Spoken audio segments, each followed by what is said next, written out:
Greetings, boils, ghouls, and zools. So today we're going to talk about the gear I like to bring to the range for competition and practice. I like to bring a variety of setups with me just so I can have whatever I feel like for the day depending on the weather. Just might be how I'm feeling at the moment. You know, maybe I want to have a heavier loadout, maybe I want to have a lighter loadout. You know, it depends on how I'm feeling. So I do have options with me. And this, you know, will pretty much live in my trunk the whole range day.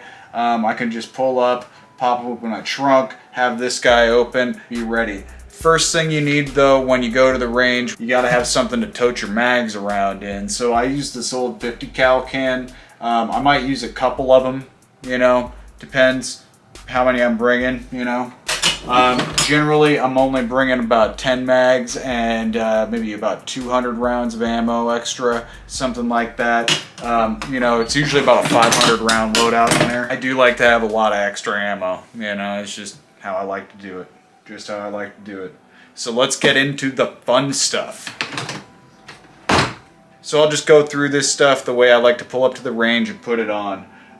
First thing I will do is put on my knee pads. These definitely have come in handy. I've definitely had stages where I had to crawl through gravel or kneel down under rocks or something like that. Lots of anti-old guy shit, so these came in real handy plenty of times. Second thing I'll put on is my Velcro belt for my gun belt. Then my shoes. They used to be multicam black. They're looking way more flat dark earth right now. Pretty dirty. They're very grippy in whatever terrain I have encountered. The inside is rubberized, so that's another level of grip for you. I do like the side pivot joints right here. That is a real nice feature. Other than that, just being built like Adidas is a real bonus. It's a real bonus. And after that, I will slip on the hearing protection. Gotta have the hearing protection. These are just Walker Razor Slims. They're about the same as you're going to find in anywhere from the $50 to $90 range, really. About the only different product on the market is probably the AKT Sports, I'd say. These are some of the cheaper ones on the market, but you know, they work perfectly fine, and when you upgrade to gel cups, they are very comfortable. So next will come the PPE. That's going to be eye protection and gloves, because we are running AKs, and it is always recommended you have a glove with an AK, because you will cut your shit up. And because we're Kalashing, you gotta have a balaclava.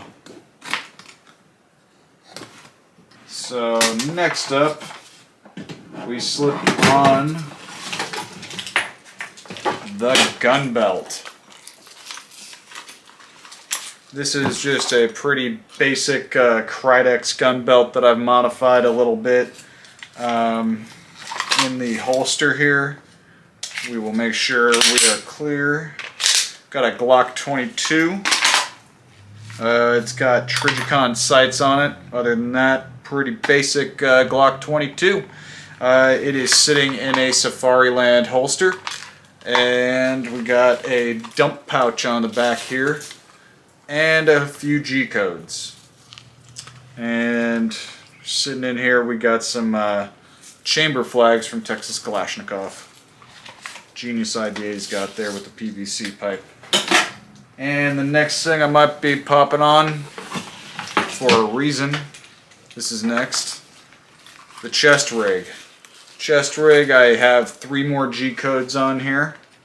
And the reason I throw this on last is because this particular chest rig does come with belt snaps on it, so it is kind of handy to have the belt already on when you snap these on. So yeah, I like this chest rig a lot. This is, I believe it's just a cheap one Tigris, honestly. It works great for me though. It works absolutely fantastic for me. I have no complaints about it.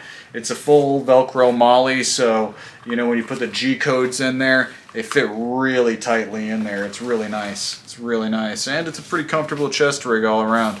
Pretty basic. That's how I like things. And if I'm not running the chest rig there, next thing we are going to go to is the plate carrier. This guy is a Ghost Dancer Armory. This is one of our prototypes. This is in Sierra Leone camo. You've definitely seen me wearing this guy before. This is my main plate carrier. Right now I'm just running a placard with some cheapo range pouches.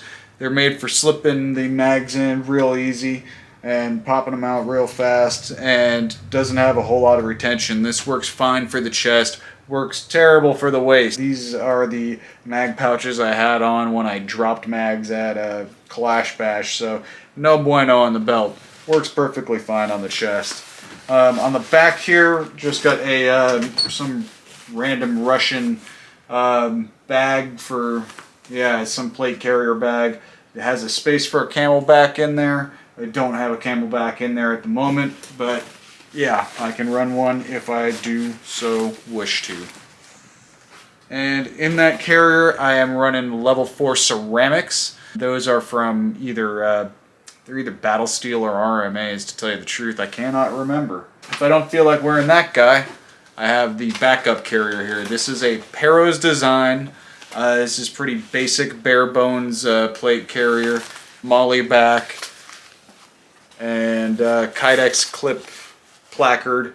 This camo is a desert night camo, pretty cool. The cummerbund is a full elastic mag retention cummerbund, so that's pretty cool too. You can hold up to 9 mags on this guy. That's pretty sweet, because even on the Ghost Dancer, it's only set up for 5. And we got the IFAK. Gotta have the IFAK. This is either going to go on the back of the carrier or on my belt, so it's sitting there for whichever option I so wish. And lastly, we got the range gear. So, got the range finder. This is just so you can find your distances and know how far you're shooting from, and that is real handy to have when you're zeroing, let me tell you. Definitely brought my zeroing game up a little bit, so yeah, that was handy. Shot timer. This guy is going to bring your whole shooting game up levels, man, let me tell you. This is the best way to train. There is no better way to train than getting under the clock and actually putting yourself against it. And lastly, in the box here, we got the all-important Sith toolkit, man. My Darth Maul toolkit. In here we got the stapler. Gotta have my stapler. We got tape. Got a Gerber here, and then there's an assortment of batteries. There is some backup earplugs. There's some Allen wrenches and some star keys and whatnot. Everything you need to fix an AK or adjust an optic, no matter what the optic is or what the mounting is. So that's a pretty handy thing to have. Definitely have a good toolkit with you. It comes in handy. I can't count how many times I've used all of those tools at the range. I'm in that thing constantly. So I think that is all I have for you today. We are empty. So like I said, I like to have this guy so I could just pull up, pop the trunk open, pull this guy up. I start getting ready in the trunk, you know, it's pretty nice. It's very convenient. Other than that, having a range cart's real handy. I would show you mine, but it just broke at Red October, so it died in Boulder City, and it's now dead somewhere in a dumpster in Boulder City. RIP Radio Flyer. So yeah, got another one coming up this weekend, a Texas Kalashnikov. Hopefully we'll get to do some filming out there. And I think that's pretty much all I got for you guys this week. So I hope y'all had a good week. I hope you have a good rest of your week. Y'all stay safe, have fun, shoot fast. I'm out.